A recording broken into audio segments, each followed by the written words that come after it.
ஆச்சி பாதாம் ட்ரிங்க் வழங்கும் மணிச் செய்திகள். இணைந்து வழங்குபவர்கள் அரசன் சோப். ரொம்ப ரொம்ப நல்ல சோப்.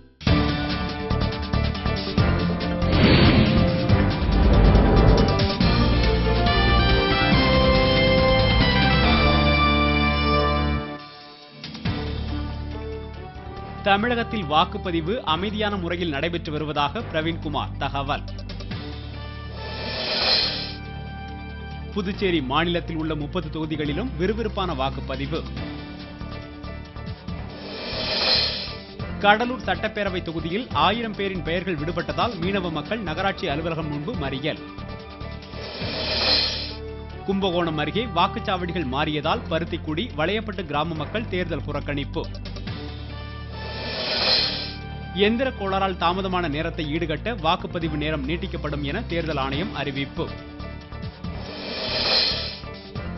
திமுக கூட்டணி 230 தொகுதிகளில் அமோக வெற்றி பெறும் என மு.க. ஸ்டாலின் தகவல்.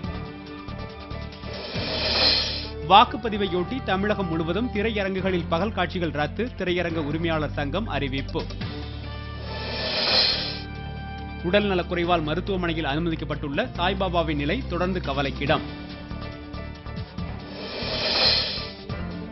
உதகை மலை தொடர்வண்டி எந்திர கோளாறால் கல்லார் பகுதியில் நிறுத்தம், சுற்றுலா பயணிகள் அவதி. மும்பை பங்குச்சந்தையில் ஏறுமுகம், சென்செக்ஸ் 132 புள்ளிகள் அதிகரித்து 19,395 உயர்வு. மணிச் செய்திகள் வழங்கியவர்கள் இணைந்து வழங்கியவர்கள் அரசன் சோப். ரொம்ப ரொம்ப நல்ல சோப்.